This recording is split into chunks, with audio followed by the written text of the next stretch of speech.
हमारे पिछले अनुभाग में जब हमने बाल पिशाच के आवाहन के विषय में बातें बताई थीं, तो वहाँ पर हमसे एक त्रुटि हुई थी, जिस पर हमारे प्रबुद्ध दर्शकों ने बाद में हमारा ध्यान आकृष्ट करवाया।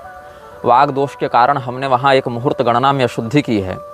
बाल की आराधना प्रधानता से उस समय की जाती है जब सूर्य मेष राशि में 0 से 4 डिग्री के मध्य संचार करते हैं। अंग्रेजी काल गणना के अनुसार अगर इसको हम परिभाषित करें, ऐसे तो वो सौर मान है, लेकिन प्रचलित भाषा में जो जनवरी फरवरी वाली बात है उसमें ये मध्य अप्रैल के आसपास समय पड़ता है, और असावधानी से हमने उसे 16, 17, 18 मार्च के आसपास बता दिया था। तो हमारे प्रबुद्ध दर्शकों ने इस ओर हमारा ध्यान आकृष्ट करवाया, इसलिए हम उनका धन्यवाद करते हुए इस त्रुटि को सुधारते हैं। और पहले हमने इसी विषय को अभिव्यक्त कर दिया कि बाल की पूजा का मुहूर्त सूर्य के मेष राशि के प्रथम 4 अंशों में संचार का समय होता है, और यह मध्य अप्रैल के आसपास आता है। कुछ लोग कमेंट में यह कह रहे थे कि ये सब बातें आप सार्वजनिक रूप से मत बताइए, ये मत कीजिए, वो मत कीजिए। देखो, चुपचाप देखो वीडियो, पसंद आती है अच्छी बात है, नहीं आती है तो आप जा सकते हैं। हम आपके सुझावों का, आपके प्रतिक्रियाओं का सम्मान करते हैं, लेकिन ऐसे अलग अलग लोग अलग अलग बातें करेंगे तो हम एक एक व्यक्ति के पीछे पीछे चलकर उनकी डिमांड पर ये अभियान नहीं आगे बढ़ा सकते। जब हमने पश्चिमाम्नाय तंत्र का सबसे पहले नाम लिया था, इसके विषय में जिज्ञासा किसने व्यक्त की थी? तुम हमारे पुराने वीडियो जाकर देखो, कमेंट में कितने लोगों ने कहा कि पश्चिमाम्नाय तंत्र के बारे में बताइए, इसके बारे में बताइए, इसके बारे में बताइए। अब जब हम बताने लगे तो लोग कहने मत बताइए, मत बताइए, मत बताइए। तो कोई व्यक्ति आएगा, कहेगा कि देखो ऐसा है, बिना बैकग्राउंड म्यूजिक के वीडियो बनाओ, दिन में वीडियो बनाओ। फिर कोई व्यक्ति कहेगा कि नहीं नहीं, बैकग्राउंड म्यूजिक से तो वाइब आती है, एकदम फीलिंग आती है, लेकिन ये जो लाल पीला कर देते हैं फिल्टर में वो ठीक नहीं है। फिर कुछ लोग कहेंगे कि नहीं नहीं, जो चल रहा है बहुत बढ़िया चल रहा है। कुछ लोग कहेंगे कि नहीं, ये तो काल्पनिक बात कर रहा है। कुछ लोग कहेंगे कि नहीं नहीं, ये तो बिल्कुल प्रामाणिक बात है। कुछ लोग कहेंगे पश्चिमाम्नाय तंत्र के बारे में बताओ। कुछ लोग कहेंगे कि नहीं नहीं, ये सारे मंत्र विधान इत्यादि मत बताओ। और कुछ लोग कहेंगे ये तो शैतानों का ही प्रचार कर रहा है, मृक्षराज का ही प्रचार कर रहा है। तो ये सब बातें मत बोलो, नहीं तो एक दिन होगा मैं कमेंट का ही विकल्प बंद कर दूंगा। फिर जिसको जो बोलना है अपने मन में बोलना, और हमको जो बोलना है वीडियो के माध्यम से अपनी बात हम बोलते रहेंगे। कुछ लोग यह परामर्श दे रहे हैं कि प्रेमानंद बाबा के बारे में मत बोलो, चाहे जिसके विषय में बाकी जिसको जो बोलना है सो बोलो। तो ऐसा थोड़ी ही कि प्रेमानंद बाबा चाहे कि तुम्हारे अन्य कोई श्रद्धेय गुरुजन सब सुरखाप के पर लगा के पैदा हुए थे या स्वयं नहीं बोल सकते हैं। जिसका हमने नाम लिया है जिस प्रकरण में, वो व्यक्ति स्वयं हमसे संवाद करे, या उस व्यक्ति के द्वारा कोई अधिकृत प्रतिनिधि हमसे बात करे कि भाई हम नहीं बात कर सकते तो हम इस व्यक्ति को नियुक्त करते हैं इस विषय में संवाद करने के लिए। तो तुम न वो व्यक्ति हो जिसका हमने नाम लिया, न तुम उस व्यक्ति के द्वारा अधिकृत किए गए व्यक्ति हो, तो किस अधिकार से हम तुम्हारी बात माने, किस अधिकार से हम तुमसे इस विषय में संवाद करें? ऐसे तो फिर रामपाल का चेला आकर कहेगा कि हमारे गुरु के बारे में मत बोलो, ऐसे गिरधर मिश्र का चेला आकर बोलेगा हमारे गुरु के बारे में मत बोलो। और सारे चेलों का यही कहना है कि मेरे गुरु के बारे में मत बोलो, बाकी चाहे जिसके बारे में जो बोलना है सो बोलो। तो पहले तुम लोग आपस में निर्णय कर लो कि किसके विषय में बोला जा सकता है और किसके विषय में नहीं। अब तो उसी के विषय में चिंतन करना पड़ेगा, तुम में से सर्वश्रेष्ठ कौन है। नहीं तो आपस में तो केवल शास्त्रीयता का मर्दन करते हुए, केवल एक दूसरे की चापलूसी में, एक दूसरे के अनावश्यक अतिशयोक्तिपूर्ण महिमा मंडल में तुम लोग का जीवन बीतता रहेगा, और फिर तुम यही चाहोगे कि कोई तुम्हारे विषय में कोई भी बात न कहे। सनातन धर्म में अलग अलग दिशाओं के कुछ निश्चित दिक्पाल देवता बताए गए हैं, और उन दिक्पाल देवताओं के साथ साथ दिग्राक्षसों की भी बात होती है। इसमें 2 मत हैं, एक वैदिक मत और एक तांत्रिक मत। वैदिक मत में जो दिग्राक्षसों की बात है उसका वर्णन अथर्वण संहिताओं और उपनिषदों में प्राप्त होता है, और जो तांत्रिक मत के दिग्राक्षसों की चर्चा है वह भैरवी तंत्र इत्यादि में प्राप्त होता है। प्रत्येक दिशा के लिए जो दिग्राक्षस नियुक्त होते हैं, उन दिग्राक्षसों के अधिकार में 18 कोटि सहस्र पिशाच होते हैं। 18 कोटि सहस्त्र को आप सरलता से ऐसे समझें, अगर सीधे सीधे अर्थ लगावें तो 18 खरब राक्षस या पिशाच श्रेणी के जो तत्व हैं वो एक एक दिग्राक्षस के अधिकार में आते हैं। और इन दिग्राक्षसों के नाम क्या हैं? पूर्व दिशा में व्रजक नाम का राक्षस है, अग्नि दिशा में अग्निज्वाल नाम का राक्षस है, दक्षिण दिशा में एक पिंगलक नामक राक्षस है, नैऋत्य दिशा में मरीचक नामक राक्षस है, पश्चिम दिशा में मकरासुर है, मकर नामक राक्षस है, वायव्य दिशा में तक्षक नाम का राक्षस है। ये तक्षक नाग नहीं है, ये तक्षक नाग भिन्न होते हैं। ये तक्षक नाम का दिग राक्षस है जो वायव्य दिशा का अधिकारी है। उत्तर में महाभीम नाम का, ईशान में भैरव नाम का, नीचे पातालवासी नाम का, ऊपर ब्रह्मरूप नाम का, और हम सबों के हृदय में अविद्या का आश्रय लेकर घुसपैठ करने के लिए प्रस्तुत भीमक नाम का राक्षस होता है। ये आगमुक्त मत भैरवी तंत्र में है। अथर्वण मतों के अनुसार इन राक्षसों के नाम में कुछ परिवर्तन हो जाता है। जैसे पूर्व दिशा में त्रिशूलक नाम का राक्षस, अग्नि दिशा में मारीच नाम का राक्षस, दक्षिण दिशा में एक पिंगलक, इसका नाम दोनों में समान है, दोनों मतों में। नैऋत्य दिशा में सत्यक नाम का राक्षस, पश्चिम में खल नाम का राक्षस, वायव्य दिशा में प्रलंबक नाम का राक्षस, उत्तर दिशा में अश्वालक राक्षस, ईशान दिशा में उन्मत्तक नाम का राक्षस, नीचे पाताल निवासी राक्षस, ये भी नाम दोनों परंपराओं में समान है, ऊपर आकाशवासी राक्षस, और अवांतर मतलब अंदर में भीमक नाम का राक्षस, ये भी नाम समान है। तो वैदिक और तांत्रिक दोनों परंपराओं में कुछ दिग्राक्षसों की बात होती है। ये हम आपको जो निगमागम सम्मत व्यवस्था सनातन धर्म में है उसके अंतर्गत बताते हैं। लेकिन ये शक्तियाँ इतनी ही हैं ऐसा नहीं। इसके अलावा म्लेच्छ राज के अनुयायियों के यहाँ 4 प्रकार के दिक्पिशाचों की भी आराधना होती है। उन दिक्पिशाचों के विषय में भी हम आपको अवगत करा रहे हैं। हम पुनः आपको चेतावनी देते हैं कि ये सब जो बातें हम बता रहे हैं, जो लोग यह मानते हैं कि हमें इन बातों को नहीं बताना चाहिए, वो पहले सलाहकार हर बात में बनना बंद करें। अगर हम कुछ बता रहे हैं तो आपसे अधिक विशेषज्ञता है हमारी उस विषय में, और उसके परिणामों को आपसे बेहतर हम समझ रहे हैं, तभी कुछ बोल रहे हैं या कुछ छिपा रहे हैं। तो इसीलिए अगर आपको वो बातें अच्छी नहीं लग रही हैं या आपको यह आशंका है कि उससे बहुत से लोग नकारात्मक शक्तियों पर आकर्षित होंगे, तो जान लीजिए कि जिन लोगों के पास इतना सामर्थ्य होता है कि वो ऐसी शक्तियों को बुला सकें और आकर्षित हो सकें, वो हमारे वीडियो पर आश्रित नहीं है इन बातों के लिए कि हमारा वीडियो देखेगा तब उसको जानकारी होगी, तब वो बुलाएगा और म्लेच्छराज का अनुयायी बन जाएगा। और जिन लोगों की क्षमता यह नहीं है कि अपने वार्ड का पार्षद एक फ़ोन पर अपने पास बुला लें, वो व्यक्ति हमारे वीडियो को देख भी लेंगे तो इन पैशाचिक शक्तियों को न बुला सकते हैं न कनेक्ट कर सकते हैं। ऐसे लोग पहले से अपने जीवन में इतनी नकारात्मकता और तमोगुण से भरे हुए हैं कि इन मंत्रों की आवश्यकता नहीं है उन लोगों को, या इन विधानों की आवश्यकता नहीं है उन लोगों को कि वो किसी प्रकार का तामसिक प्रयोग कर सकें और किसी प्रकार से अपने मन को इस प्रकार के तामसिक या पैशाचिक शक्तियों से जोड़ सकें। तो इसीलिए जो भी व्यक्ति इस वीडियो को देखे केवल इस बात के लिए देखे ताकि वो शत्रु की कार्य प्रणाली को समझे, वो समझे कि शत्रु कार्य कैसे करता है, वो समझे कि उसके मत में किन बातों के माध्यम से पावर को डिराइव किया जाता है, सोर्स ऑफ पावर क्या है उनके पास। तो हम आपको बता रहे थे दिग्राक्षसों के विषय में। म्लेच्छराज के मत में कौरसन नामक एक पिशाच की पूजा होती है। ये भी एक पिशाच नायक है और कौरसन के अंतर्गत 72 पिशाच वाहिनियाँ काम करती हैं। कौरसन पश्चिम दिशा से अपनी शक्तियों को प्रसारित करते हुए म्लेच्छराज के अभियानों की रक्षा करता है। पश्चिम दिशा का यह अधिपति है, या कहें तो संरक्षक है, या कहें तो ये द्वारपाल है। म्लेच्छराज की जो पैशाचिक किलेबंदी है उसमें 72 पिशाच वाहिनियों के साथ ये पश्चिम दिशा की ओर से उसकी रक्षा करता है। इसके बाद उत्तर दिशा की ओर से रक्षा करने वाला एक पिशाच है, यह भी 72 पिशाच वाहिनियों का नायक है और इसका नाम है जिमिनियर। जिमिनियर को कहीं कहीं जैमिमार भी कहा गया है और ये उत्तर दिशा की ओर से म्लेच्छराज के अभियान को संरक्षण प्रदान करता है। इसके बाद एक गाप नाम का पिशाच होता है। इस गाप नामक पिशाच के पास 66 वाहिनियाँ हैं पिशाचों की, और ये 66 वाहिनियों के माध्यम से अपने म्लेच्छराज के जो अनुयायी हैं उनकी स्त्रियों के स्वास्थ्य की रक्षा करता है। म्लेच्छराज के अनुयायियों के स्त्रियों की या फीमेल जो उसकी फॉलोअर्स हैं उसके स्वास्थ्य की रक्षा करता है और अपने यौन तृप्तियों को पूर्ण करने के लिए उन स्त्रियों को यह बल प्रदान करता है कि वो पुरुषों का वशीकरण कर सकें और पुरुषों को अपनी ओर आकृष्ट कर सकें। तो म्लेच्छराज की संस्था में बहुत सी ऐसी स्त्रियां जो कि अन्य पुरुषों का वशीकरण करके, सम्मोहन करके उनकी सैक्रिफिशियल जो बलिदान की वृत्ति है वो प्रदान करते हैं या उनको नष्ट करते हैं, तो उनको इसी गाप से शक्ति प्राप्त होती है। साथ ही ये वस्तुओं को इधर उधर करने का भी काम करता है।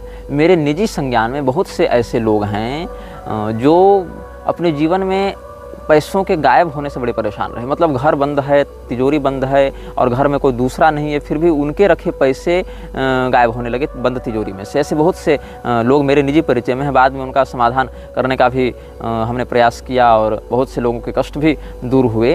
तो ऐसे जो काम होते हैं, पैसे को इधर उधर करना या कहीं पर काले धन को इधर उधर करना, जो बड़ी ताकतें होती हैं, या कहीं गड़े धन की खोज करना, लेकिन इनमें से सामान को इधर उधर करने वाली जो वाहिनियाँ हैं उनकी संख्या है 20।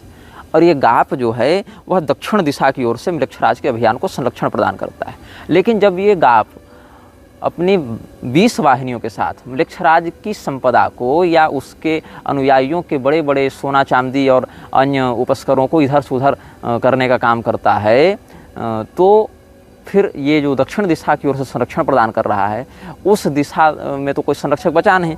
तब वहाँ पर एमेमन नाम का जो पिशाच है वह दक्षिण दिशा का भी अधिकार अतिरिक्त में अपने ऊपर उठा लेता है। ऐसे एमेमन के ऊपर पूर्व दिशा की ओर से संरक्षण की जिम्मेदारी है, लेकिन ये दक्षिण दिशा का भी अतिरिक्त प्रभार तब उठाता है जब गाप नाम का पिशाच नायक अपने कुरियर सेवाओं में लगा हुआ होता है। तो म्लेच्छराज का जो एमेमन नामक अनुयायी है, वो जब उसको कोई बुलाता है, जब म्लेच्छराज का कोई अनुयायी उसको अपने पास बुलाता है, तो उसको बुलाने के लिए अपने बाएं हाथ में जो मध्यमा अंगुली है उसमें चांदी की एक अंगूठी पहनता है। इस चांदी की अंगूठी का क्या काम है? जब ये एमेमन आता है तो इसकी सांसों में इतना पैशाचिक विष भरा हुआ है कि इसको बुलाने वाला व्यक्ति वो बेहोश हो जाता है और यदि कुछ और लंबे समय तक रहे तो मर भी सकता है। इसीलिए अपने मस्तक पर एक अभिमंत्रित टोपी पहनकर उस पिशाच को बुलाकर फिर उस टोपी को उतारकर अपने चेहरे के सामने रखकर अपने माथे को झुकाता है दाएं हाथ से, और बाएं हाथ से ये जो मिडिल फिंगर दिखाने की जो बात है, ये भी एक पैशाचिक मुद्रा है। तो मिडिल फिंगर को, बाएं हाथ की मिडिल फिंगर को उसमें चांदी की अंगूठी रखकर उसके सामने ऐसे रखता है। इससे क्या होता है, उसका जो विष है वो इस साधक को प्रभावित नहीं करता है। और जो व्यक्ति ऐसा नहीं कर पाता, जो व्यक्ति उसके ठीक आते इस मुद्रा से उसका अभिवादन और अपना संरक्षण नहीं कर पाता, अमूमन ऐसे व्यक्ति को एमेमन के ही द्वारा मार दिया जाता है या उसके साथ ऐसे धोखाधड़ी का व्यवहार किया जाता है कि फिर उसकी मानसिक स्थिति खराब हो जाती है। तो दक्षिण दिशा की अतिरिक्त प्रभार के साथ पूर्व दिशा का आधिपत्य एमेमन के पास है। जो दक्षिण दिशा का नैसर्गिक आधिपत्य रखता है वह गाप है। जो जिमिनर है वह उत्तर दिशा का अधिकारी है, और इसके अतिरिक्त पश्चिम दिशा की ओर से कोरसन नामक पिशाच नायक म्लेच्छराज के अभियान को संरक्षण प्रदान करता है। म्लेच्छराज के अनुयायी अपने जीवन में भविष्य की योजनाओं को ठीक से तैयार कर सकें, इसके लिए भविष्य की घटनाओं का अनुमान लगाने के लिए या भविष्य की घटनाओं के विषय में अनुभव प्राप्त करने के लिए जिस पिशाच की शक्तियों का आश्रय लेते हैं, उस पिशाच नायक का नाम है परसोन। और ये परसोन पश्चिम दिशा का अधिपति करसोन से अलग है। जिस करसोन के बारे में हमने बताया दिग पिशाच के बारे में, उससे यह भिन्न है। तो यह जो परसोन है उसके अधिकार में 22 पिशाच वाहिनियाँ होती हैं, और ये गुप्त रहस्यों का वेत्ता होता है। ये अपने आराधक को अपने शत्रुओं के छिपे हुए रहस्य बताता है। साथ ही ये भूत, भविष्य और वर्तमान से जुड़ी बातें भी बताता है, और गड़े खजाने इत्यादि भी प्रदान करता है। जब ये व्यक्ति परसोन का आवाहन करता है तो परसोन किसी और मीडियम में प्रवेश करके इसकी बातों का उत्तर देता है। मतलब वहाँ पर दो लोग होते हैं। तो जो बुलाने वाला है वो आवाहन करता है और उसका साथी इस पिशाच से संपर्क करने का माध्यम बनता है। जैसा कि आपको भारत में भी बहुत से सात्विक साधक मिल जाएंगे जो नख दर्पण के माध्यम से, चिमनी दर्पण के माध्यम से या कज्जल दर्पण के माध्यम से भी एक मीडियम का आश्रय लेकर हनुमान जी के विभाग में, काली मैया के विभाग में या भैरव बाबा के विभाग में आने वाली क्षुद्र शक्तियों को बुलाकर उनसे इस प्रकार की बातों की जांच पड़ताल करते हैं। ऐसे बहुत से साधक आपको भारत में मिल जाएंगे। तो ये म्लेच्छराज के अनुयायी परसोन नामक पिशाच को बुलाते हैं, और ऐसे तो इसका जो स्वरूप है उसमें इसका मुख सिंह के समान है। ये अपने हाथ में एक वाइपर को, एक सर्प को पकड़ कर रखता है, और ये एक भालू पर सवारी करता है। और जब ये चलता है तो इसके साथ जो इसके पिशाच वाहिनियाँ हैं, जिसमें 22 पिशाच वाहिनियाँ हैं, प्रत्येक वाहिनी में 3000 से 6000 तक पिशाच होते हैं। तो ये जो वाहिनियाँ हैं ये इसके आगे पीछे शहनाई बजाती हुई चलती हैं, इसका स्वागत करती हुई चलती हैं। और जब इसको बुलाया जाता है तो जो इसका आवाहक है उसको कई प्रकार की झंझनाहट, झटके और फुसफुसाहट की आवाज़ें भी सुनाई पड़ती हैं। तो इसको कैसे बुलाते हैं ये लोग? जब सूर्य मिथुन राशि में 11वें डिग्री में रहे, अथवा सूर्य मिथुन राशि में 15वें डिग्री पर रहे, 15 अंश पर रहे या 11वें अंश पर रहे, तब इसको ये लोग बुलाते हैं। अथवा कन्या राशि में 16 डिग्री या 25वीं डिग्री में रहे, तब इसको बुलाते हैं। मतलब सूर्य जब बुध की राशि में रहे, बुध की राशि है कन्या और मिथुन, तो सूर्य जब बुध की राशि में रहे, मिथुन राशि के 11वें डिग्री में या 15वें डिग्री में, 11 से 15 नहीं, 11वें या 15वें में, और कन्या राशि की 16वें या 25वें डिग्री में रहे, तब इसका साधक इसको बुलाने के लिए पहले स्नान करता है, अपने शरीर को बढ़िया से स्वच्छ करता है, और जो इसका आवाहन करने का जो साधना स्थल है उसको बढ़िया से साफ सुथरा करता है। फिर अपने सामने एक यंत्र बनाता है, यंत्र भूमि पर भी बना सकते हैं ये लोग, या यंत्र ये लोग कागज़ पर भी बनाते हैं कई बार। तो यंत्र बनाते हैं अपने सामने, और इसका यंत्र कैसा दिखता है वह भी हम आपको स्क्रीन पर बता देंगे। और काले रंग के या पीले रंग के मोमबत्ती का प्रयोग किया जाता है, क्योंकि ये भालू पर सवारी करता है और भालू काले रंग का होता है, इसका मुख सिंह का है, और ये पीले रंग का सिंह का मुख होता है, पीताभ आभा होती है उसकी पीले रंग की। तो इसीलिए पीले या काले रंग के मोमबत्ती का आश्रय लेकर जलाया जाता है। और साथ में जो फ्रैंक इंसेंस है वो अगरबत्ती इसके सामने जलाई जाती है, और दूसरी सभी जो रोशनियाँ हैं वो बंद कर दी जाती हैं, बस ये मोमबत्ती जलती है। और इसको बुलाने के लिए ज़ोर ज़ोर से घंटियाँ बजाई जाती हैं, और उन घंटियों की ध्वनि के साथ साथ ये लोग एक मंत्र पढ़ते हैं। सबसे पहले तो ये अपने चारों ओर नमक से घेरा बनाता है, जो इसका साधक है अपनी सुरक्षा करने के लिए अपने चारों ओर नमक से घेरा बनाता है, और इसके दिग्बंधन के लिए मंत्र पढ़ता है रॉग मेल कदास, रॉग मेल कदास, रॉग मेल कदास, ये पढ़ता है। और इससे जो पर्सन है वो आता है, लेकिन उसकी जो नकारात्मक शक्तियां हैं वो साधक पर हावी नहीं हो पाती हैं। इसके बाद इसको उपहार में एक आर्किड का पौधा दिया जाता है। आर्किड एक प्रकार का विशेष पुष्प है, लेकिन इसके साधक इसको बुलाने के लिए बड़ी लंबी तैयारी करते हैं, और ये पौधा ये स्वयं लगाते हैं, मतलब ये बाज़ार से खरीद कर नहीं लाते। जिस ऑर्किड को भेंट देने के लिए रखा जाता है उस ऑर्किड को यही लोग रोपते हैं, यही लोग खाद पानी देते हैं, ये लोग अपने से उसको उगाते हैं, उसको तैयार करते हैं।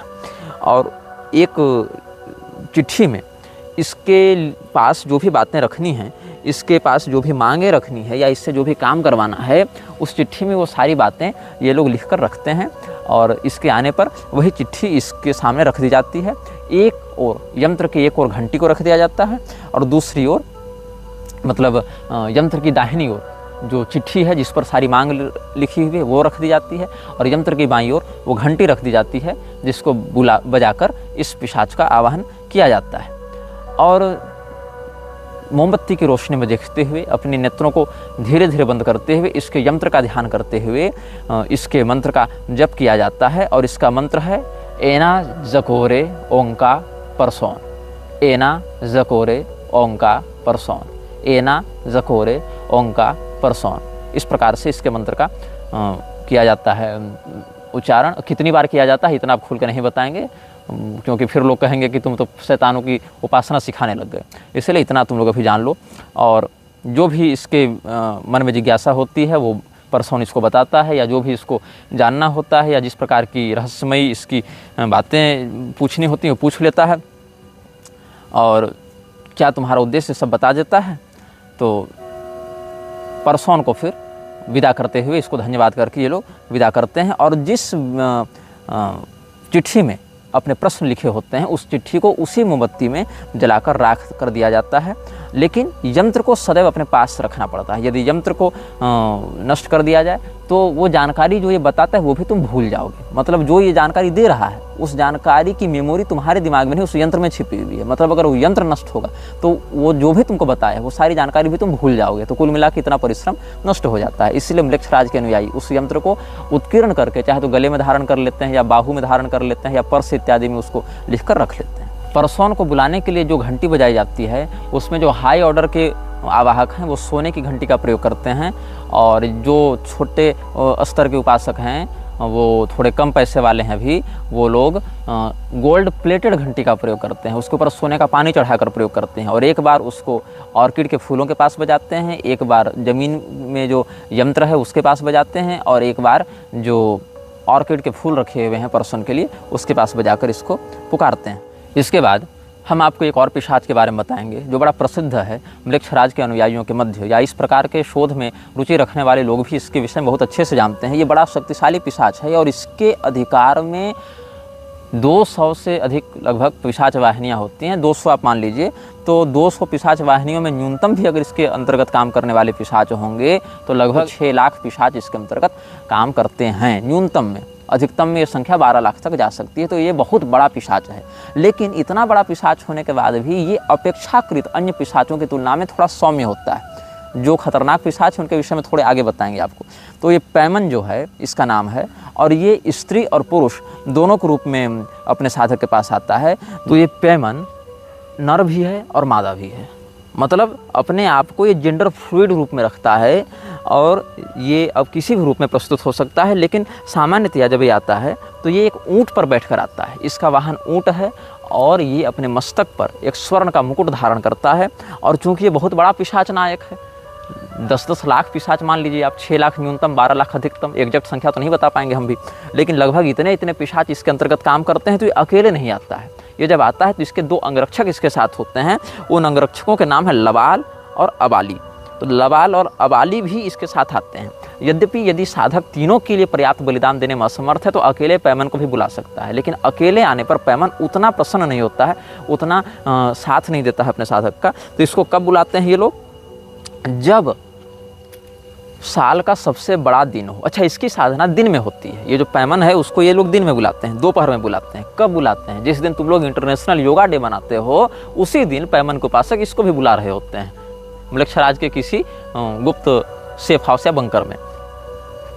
तो ये 11 जून से लेकर 21 जून, मान लो ऐसे कि सूर्य जब वृष राशि के अंतिम 5 अंशों में हों अथवा मिथुन राशि के प्रारंभिक 5 अंशों में हों, इस मध्य किसी भी रविवार को इसको बुलाया जाता है। अथवा सबसे बढ़िया है 21 जून को इसको बुलाया जाता है, जब पृथ्वी का सबसे बड़ा दिन होता है।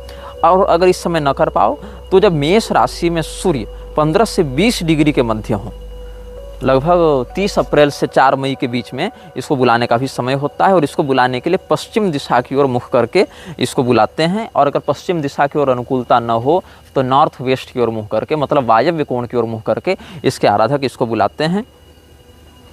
और जब ये पश्चिम दिशा की ओर आता है तो 200 पिशाच वाहिनियाँ इसके अधिकार में होती हैं। इसके साथ 2 अंगरक्षक चलते हैं, ये भी उपनायक हैं इसकी वाहिनी में। एक का नाम है लबाल और एक का नाम है अबाली।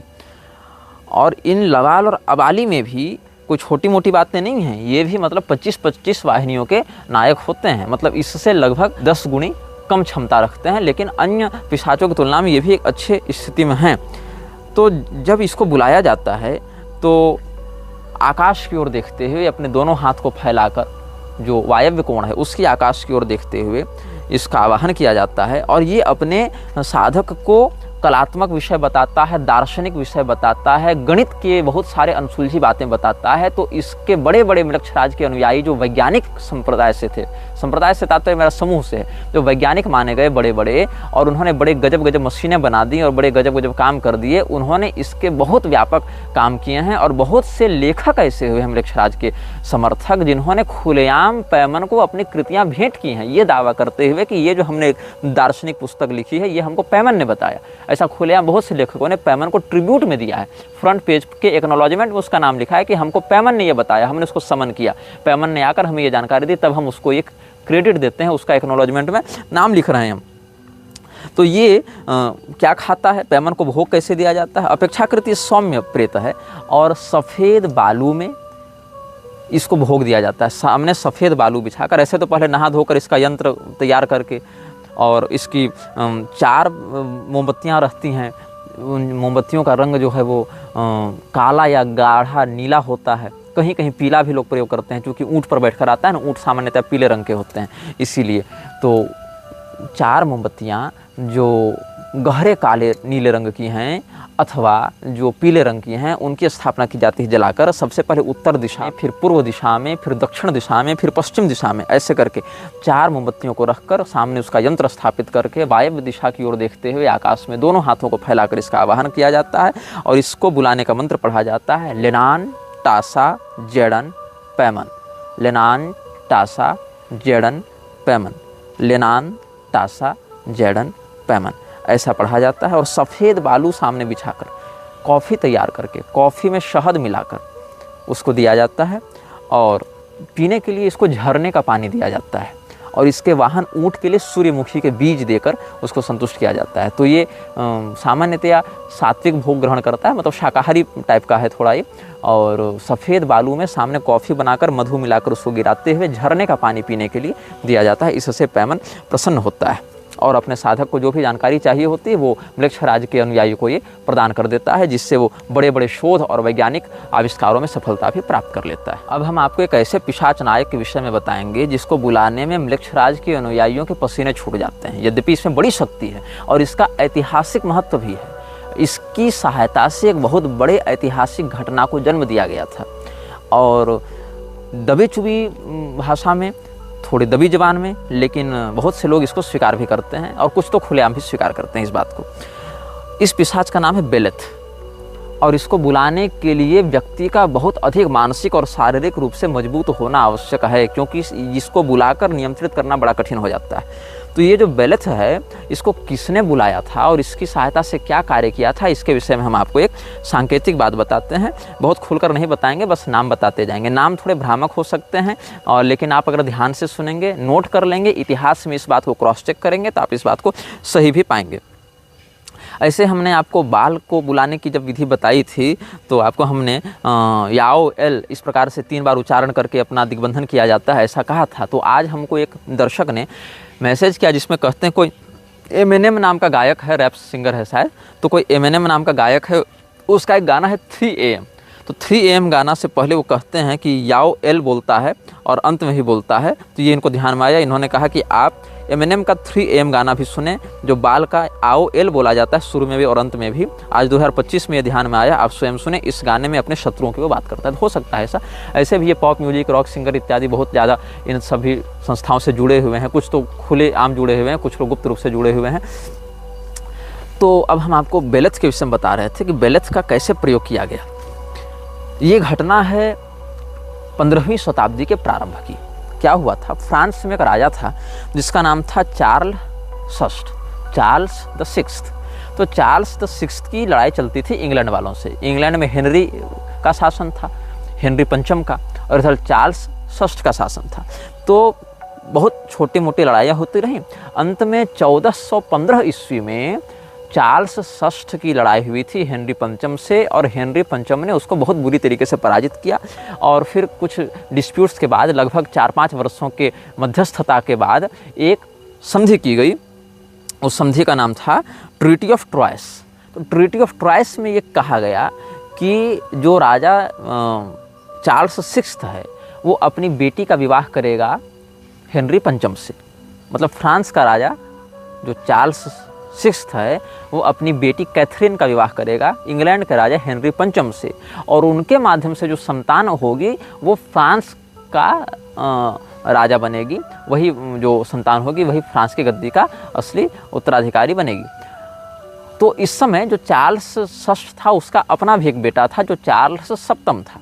तो इसने क्या किया, अपनी बेटी कैथरीन का विवाह कर दिया हेनरी पंचम से, और चार्ल्स सप्तम जो एक लेजिटिमेट आयर था थ्रोन का, लेजिटिमेट आयर को उसने बेदखल कर दिया, उसको इनहेरिटेड करने से मना कर दिया, डिसइनहेरिटेड कर दिया।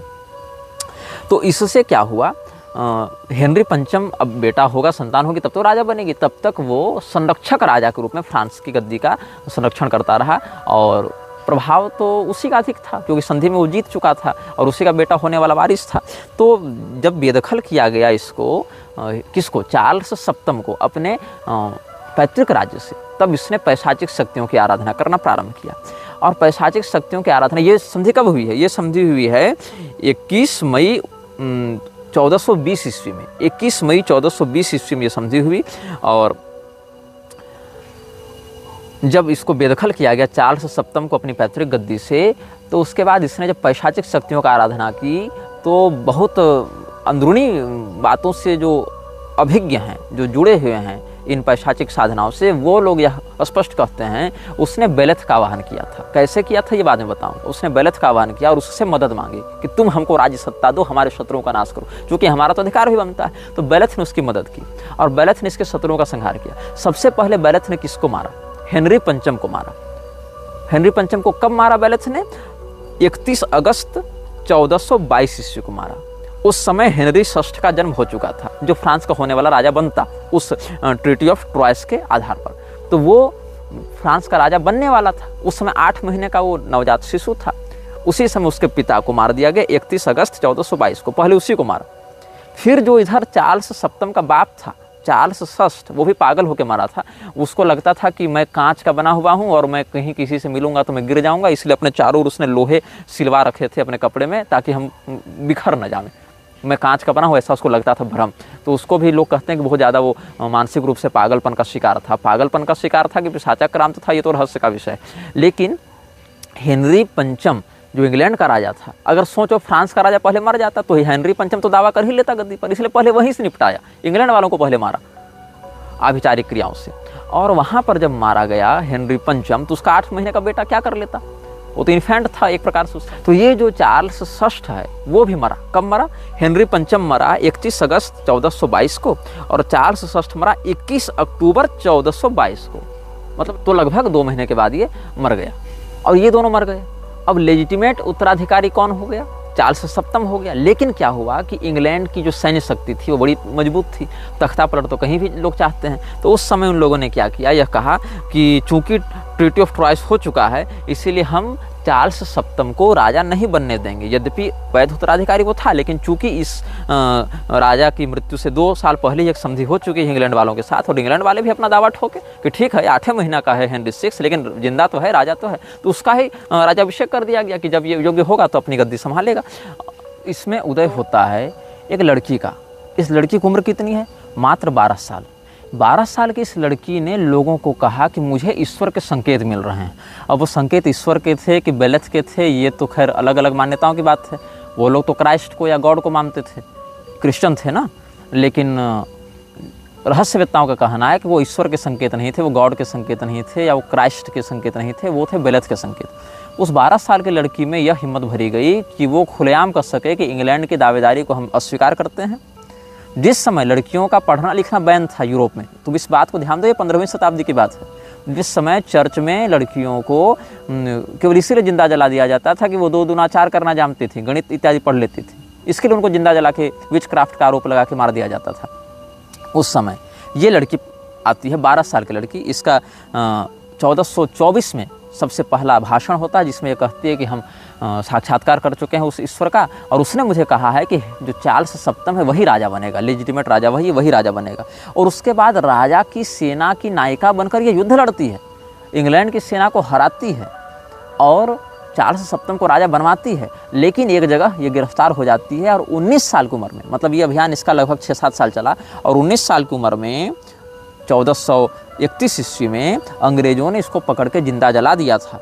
और इस घटना के 24 साल के बाद उस समय का जो तात्कालिक पोप था, पोप कैलिक्सटस जो था कैलिक्सटिकस तृतीय, उसने इसको शहीद का दर्जा दिया और 1920 ईस्वी में पोप बेनेडिक्ट 15 ने इसको संत की उपाधि दे दी। चूँकि वो लोग वेटिकन वाले देते हैं, तो मदर टेरेसा को भी संत बताए घूम रहे हैं, तो इसको उन्होंने संत की उपाधि दे दी थी चर्च वालों ने। लेकिन ये सोचना कि एक राजा अपने विरोधी राजा से हार कर अपनी बेटी उसको देता है, अपनी गद्दी उसको देता है, लेकिन गद्दी पाने से पहले वो मर जाता है और वो जो संधि करने वाला पिता है जो अपने पुत्र को राज्य से बेदखल करता है वो भी ठीक 2 महीने के बाद मर जाता है। और उसके ठीक 2 साल के बाद जब जनता में विद्रोह होता है और इंग्लैंड की सैन्य शक्ति के सामने लोग नहीं टिक पाते, तब एक लड़की आती है और वो लड़की जिस समय इंग्लैंड में या फ्रांस में लड़कियों का पढ़ना लिखना भी बैन था, उस समय वो सेना की कमांडर बनती है और अंग्रेजों को हराती है और इसको राजा बनवाती है और बाद में फिर अंग्रेज उसको जिंदा जला देते हैं। लेकिन कम से कम इतना घटनाक्रम हो जाता है। तो ये क्यों हुआ? ये बहुत ही असाधारण घटना यूरोप के इतिहास में हुई थी। आप इसको क्रॉस वेरीफाई भी कर सकते हैं। उस लड़की का नाम है जॉन ऑफ आर्क। एक फिल्म भी इस पर आई थी जिसमें बेनेडिक्ट कम्बरबैच ने, जो हीरो है, वो क्या करता है, वो जो जादूगर नहीं है, क्या नाम है उसका, वो लाल दुपट्टा उड़ गया मेरे हवा के झोंके से जो पहन के उड़ता रहता है, स्ट्रेंज, डॉक्टर स्टीफन स्ट्रेंज, वो है उसमें। और एक वो है जो कॉलिंस की पत्नी है, स्कारलेट जॉनसन, वो उसमें अभिनेता और अभिनेत्रियां हैं। ये बायोपिक टाइप का वो बनाया है लोगों ने। तो अगर आपको और अच्छे से इसको मनोरंजक रूप से देखना है तो वो सब भी आप देख सकते हैं। इसके आवाहन की जो बात है, बेलेथ के आवाहन की जो बात है, उसके विषय में हम आपको कुछ संकेत कर रहे थे। तो इस बेलेथ को बुलाने के लिए जब इसका साधक आवाहन करता है तो इसको बुलाने की 2 पद्धतियाँ हैं। एक तो आप जगे रहें उस समय इसको बुलाएं, या फिर आप इसको बुलाकर सो जाएं। तो ये जगी हुई अवस्था में संवाद करता है और सोई हुई अवस्था में भी संवाद करता है। तो जब जगी हुई अवस्था में आता है तो एक घुड़सवार पुरुष के रूप में आता है जिसका मुख बिल्ली का है, लेकिन ये घोड़े पर बैठा हुआ है, मुख बिल्ली का है, शहनाई बजाते हुए आ रहा है और इसके मस्तक पर स्वर्ण का एक मुकुट है, ऐसा भी स्वरूप होता है। और जब सोई हुई अवस्था में साधक के पास ये सपने में आता है तो 16 साल की भूरे बालों वाली एक स्त्री के रूप में आता है, एक किशोरी के रूप में आता है और अपने आवाहक के साथ रमण करता है। उस 16 साल की स्त्री के रूप में ब्लॉन्ड हेयर्स वाली आता है और रमण करता है और फिर इससे संवाद स्थापित करता है।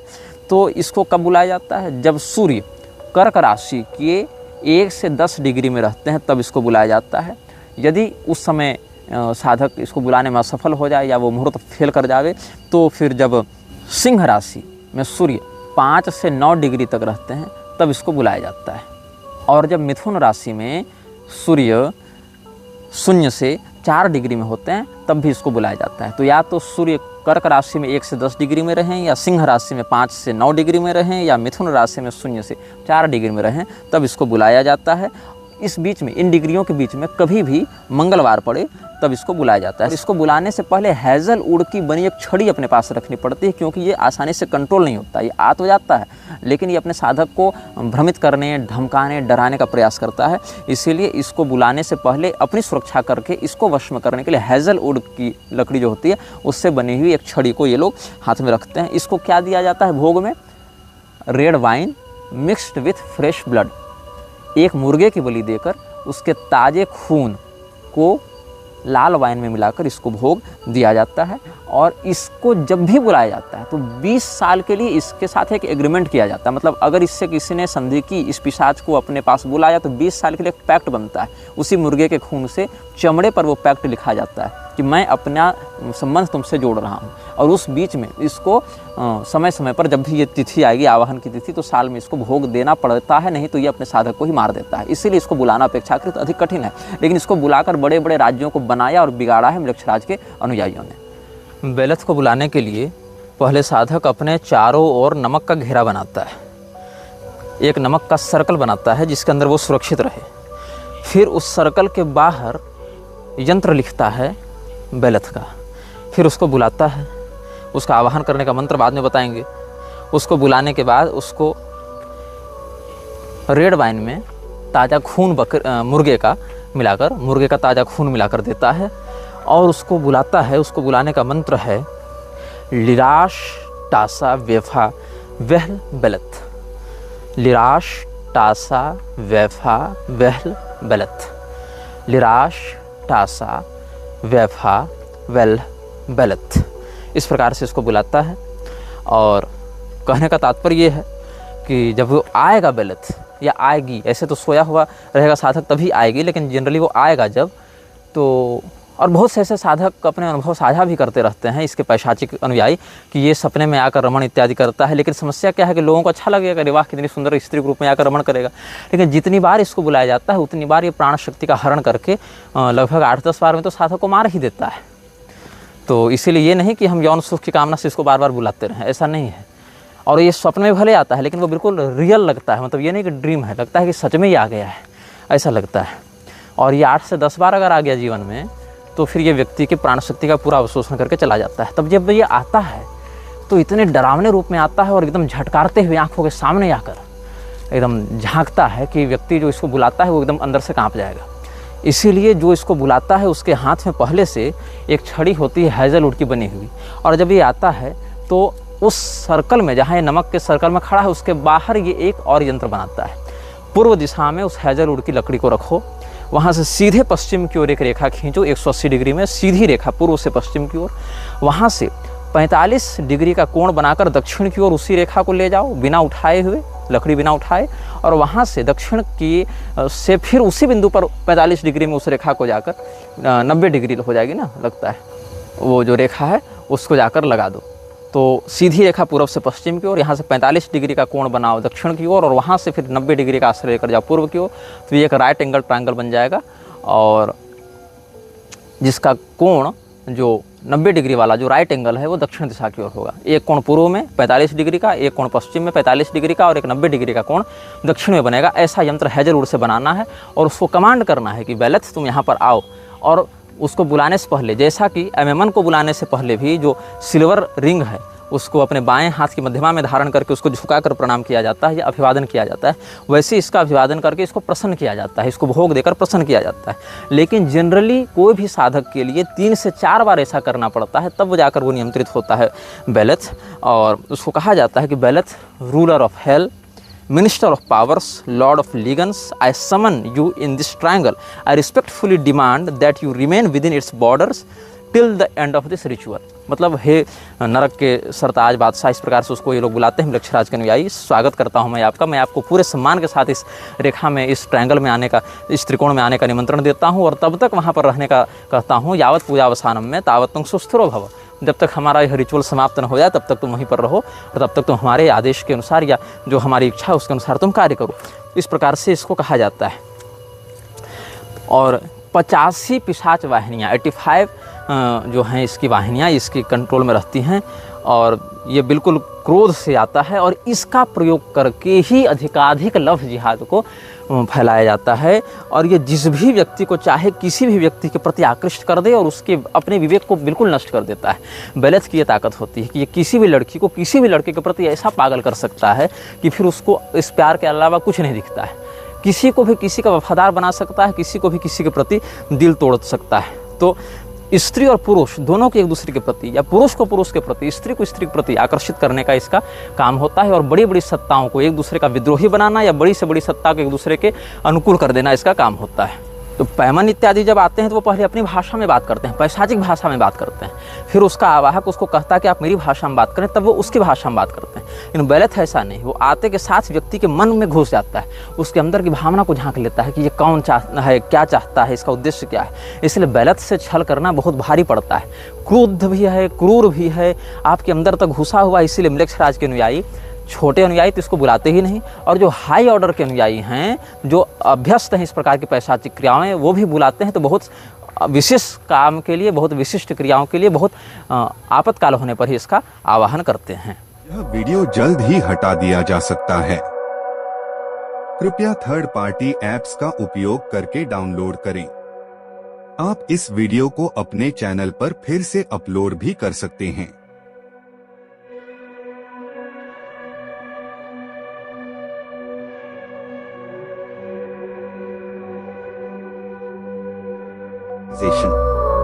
This video may get deleted soon. Please download using third-party apps. You may also re-upload this video on your channels. Thank you.